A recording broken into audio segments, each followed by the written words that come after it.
안녕하세요. 깊은 지혜와 영적인 통찰을 나누는 시간입니다. 오늘 우리는 기독교 신앙의 가장 핵심적이면서도 때로는 오해받기 쉬운 한 분에 대해 이야기 나누고자 합니다. 바로 성령님입니다.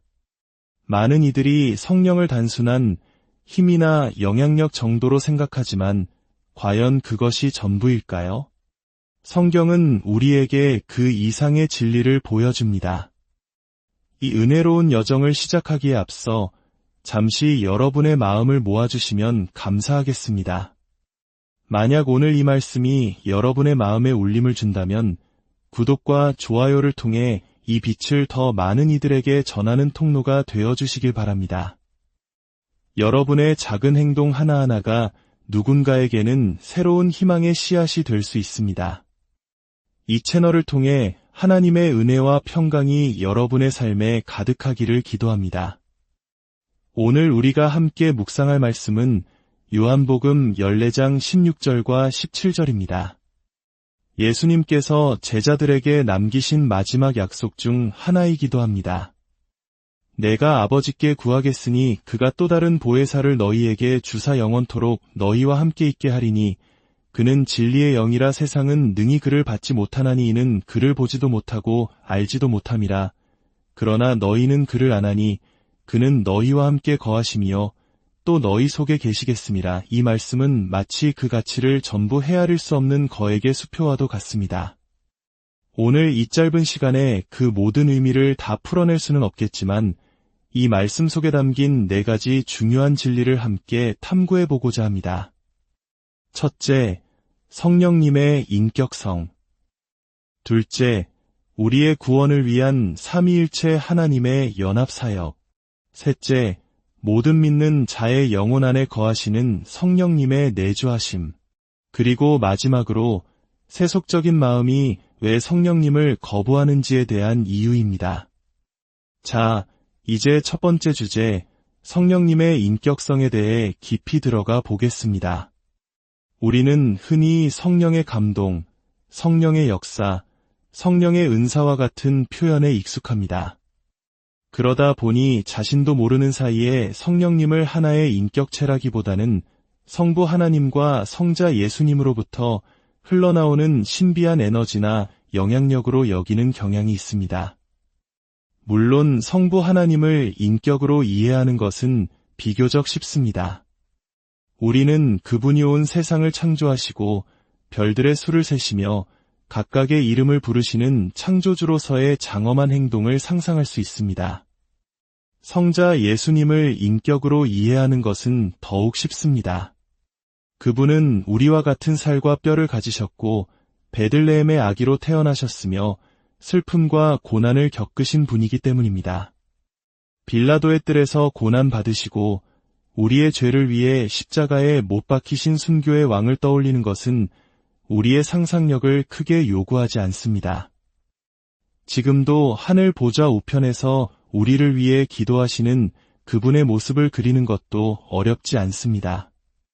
하지만 성령님에 대해 생각할 때면 그분의 사역은 너무나 신비롭고 그분의 활동은 너무나 은밀하며 그분의 역사는 우리의 육신적 감각과는 거리가 멀기에 그분을 하나의 뚜렷한 인격으로 파악하기가 쉽지 않은 것이 사실입니다. 그러나 성경은 분명히 증언합니다. 성령 하나님은 단순한 영향력이 아닙니다. 그분은 성부 하나님이나 성자 하나님과 마찬가지로 완전한 인격체이십니다. 첫 번째 증거는 바로 우리가 받는 세례의 순간에서 찾을 수 있습니다. 세례 예식에서 집례자는 이렇게 선포합니다. 내가 성부와 성자와 성령의 이름으로 세례를 주노라. 여기서 주목해야 할 점은 이름들이라는 복수형이 아니라 이름이라는 단수형을 사용한다는 것입니다. 이는 성부, 성자, 성령께서 본질적으로 한 분이시지만 동시에 각각 구별되는 인격체이심을 명백히 보여주는 증거입니다. 만약 성령님이 단순한 힘에 불과했다면 인격이신 성부, 성자와 나란히 언급될 수 없었을 것입니다. 우리가 예배를 마칠 때마다 받는 축도 또한 마찬가지입니다. 고린도후서 13장 13절의 축도는 이렇게 말합니다. 주 예수 그리스도의 은혜와 하나님의 사랑과 성령의 교통하심이 너희 무리와 함께 있을지어다. 사도 바울은 여기서도 세 분의 인격을 분명하게 구분하며 우리를 향한 각자의 역할을 선포하고 있습니다. 두 번째 증거는 성령님께서 실제로 이 땅에 가시적인 형태로 나타나셨다는 사실입니다. 요단강으로 가봅시다. 예수님께서 세례 요한에게 세례를 받으실 때 하늘이 열리고 성령께서 비둘기 같은 형체로 그분 위에 내려오셨습니다. 모든 이들의 눈이 그 광경을 목격했습니다. 또한 오순절날 마가의 다락방에 모인 제자들 위에는 불의 혀같이 갈라지는 것들이 임했습니다. 단순한 영향력이나 속성이 눈에 보이는 형태로 나타날 수는 없습니다. 이러한 현현은 성령님께서 분명한 인격체이심을 증명합니다. 세 번째 증거는 성경이 성령님께 인격적인 특성들을 부여하고 있다는 점입니다. 성경은 성령님께서 지성을 가지고 계시다고 말합니다. 고린도전서 2장은 오직 하나님이 성령으로 이것을 우리에게 보이셨으니 성령은 모든 것 곧 하나님의 깊은 것까지도 통달하시느니라 라고 기록합니다. 무언가를 알고 통달하는 능력, 즉 지성은 인격체만이 가질 수 있는 속성입니다. 또한 성령님께서는 의지를 가지고 계십니다. 고린도전서 12장은 여러 은사에 대해 말하며 이 모든 일은 같은 한 성령이 행하사 그의 뜻대로 각 사람에게 나누어 주시는 것이니라 라고 말씀합니다.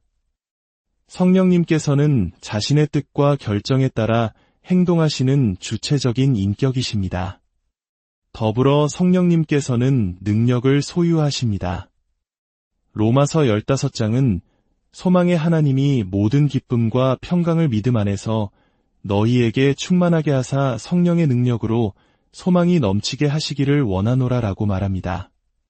지성, 의지, 능력을 모두 갖춘 존재를 우리는 인격체라고 부릅니다. 네 번째 증거는 성령님께서 구체적인 행위를 하신다는 사실입니다.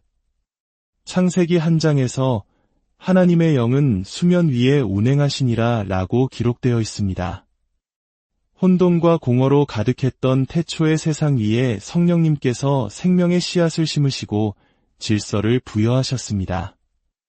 이것은 인격적인 존재만이 할 수 있는 창조적인 행위입니다. 또한 성령님께서는 구약의 선지자들을 감동시켜 하나님의 말씀을 기록하게 하셨습니다. 모세가 율법을 기록할 때, 다윗이 시편을 노래할 때, 이사야가 불타는 예언을 선포할 때 그들 뒤에는 성령님의 영감과 인도가 있었습니다. 사도행전에서는 성령님께서 내가 불러시키는 일을 위하여 바나바와 사울을 따로 세우라고 직접 말씀하시고 빌립을 이끌어 에디오피아 내시에게 복음을 전하게 하셨으며 바울의 선교 여정을 인도하셨습니다. 아나니아와 삽비라는 성령님을 속이려다 심판을 받기도 했습니다. 이러한 모든 행위들은 성령님께서 인격적인 주체로서 역사하심을 보여줍니다. 마지막으로 성령님께서는 감정을 느끼십니다. 에베소서 4장 30절은 하나님의 성령을 근심하게 하지 말라고 경고합니다. 이사야서 63장 10절 역시 이스라엘 백성이 주의 성령을 근심하게 하였으므로 하나님께서 그들의 대적이 되셨다고 말합니다. 또한 스데반은 유대인들을 향해 너희가 항상 성령을 거스르는도다 라고 외쳤습니다. 근심하고 거역당하며 시험당하는 이 모든 감정적 반응은 인격체만이 경험할 수 있는 것입니다. 사랑하는 성도 여러분, 이처럼 성령님은 인격이십니다. 삼위일체 교리는 우리 신앙의 기둥과 같습니다. 만약 우리가 삼위일체, 즉 성부, 성자, 성령께서 한 분 하나님이시라는 진리를 놓친다면 우리의 신앙은 모래 위에 지은 집처럼 위태로워질 것입니다. 삼위일체라는 황금 열쇠를 가질 때 비로소 우리는 성경의 모든 비밀을 올바르게 이해할 수 있습니다. 이제 두 번째 주제로 넘어가겠습니다. 바로 우리의 구원을 위한 삼위일체 하나님의 연합사역입니다. 오늘 본문은 내가 아버지께 구하겠으니 그가 또 다른 보혜사를 너희에게 주사라고 말씀합니다. 보십시오. 성자, 성부, 성령 세 분 모두가 우리의 구원을 위해 함께 일하고 계십니다. 성자는 기도하시고 성부는 보내시며 성령은 위로하고 상담하십니다. 우리의 구원은 삼위일체 하나님의 공동 프로젝트입니다. 태초에 우리가 우리의 형상을 따라 사람을 만들자고 말씀하셨던 것처럼 영원 전부터 우리가 저들을 구원하자고 함께 계획하셨습니다. 우리가 하늘을 본다면 한 분은 보좌 앞에서 우리 한 사람 한 사람의 이름을 부르며 밤낮으로 간구하고 계시는 예수 그리스도를 보게 될 것입니다.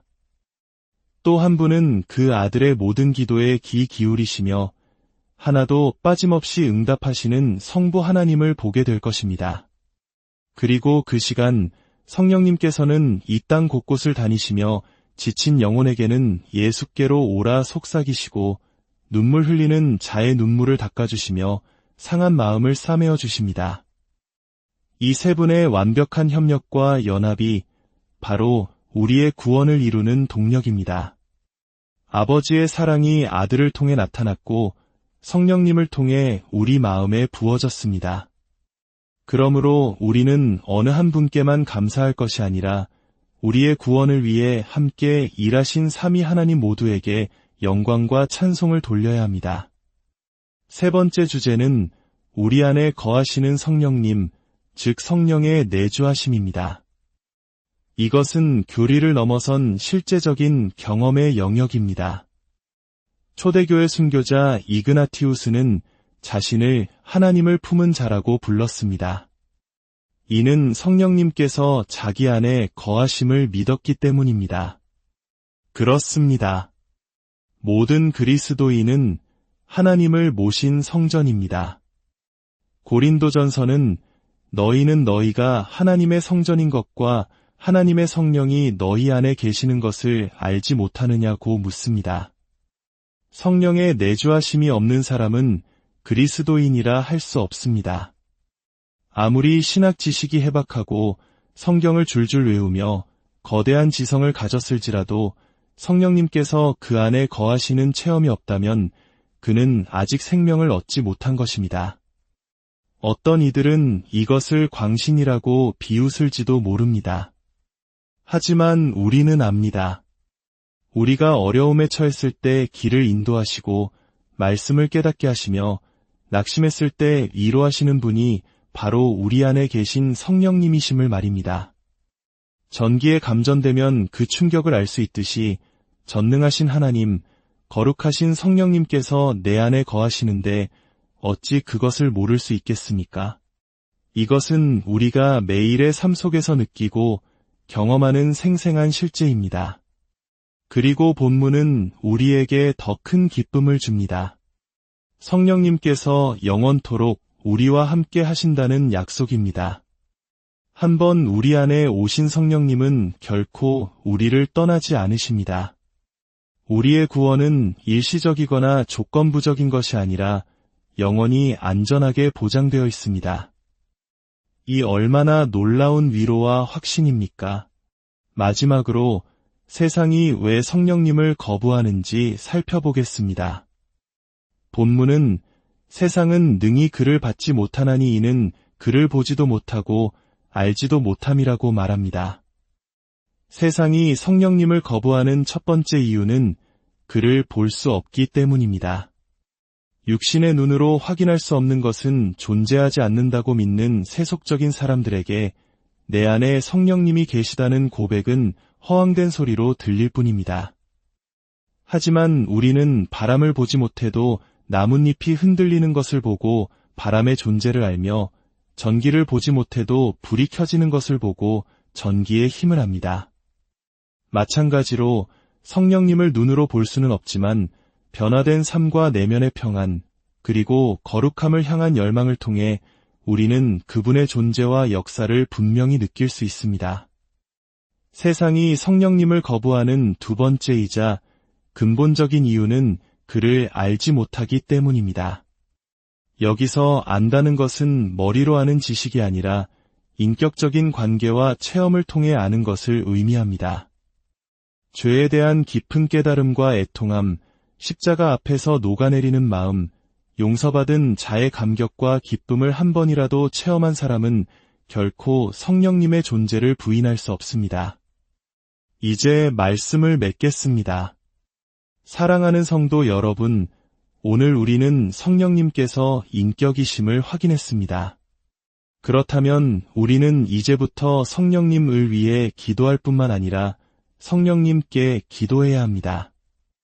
우리의 사역과 삶의 능력을 더해달라고 우리가 전하는 모든 말과 글 위에 임재하셔서 생명의 역사를 일으켜달라고 인격이신 성령님께 간절히 구해야 합니다.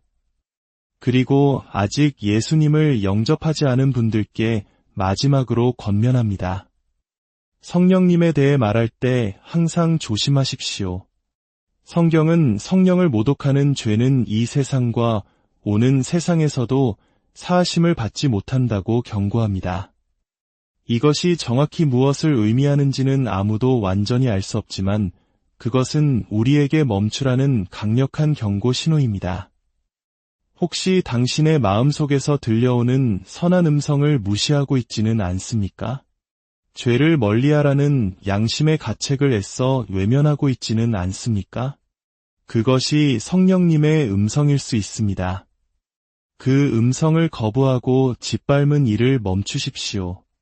오늘은 겸손히 그분 앞에 나아와 당신의 마음을 열고 인격이신 성령님을 당신의 삶에 모셔드리는 은혜의 날이 되기를 바랍니다.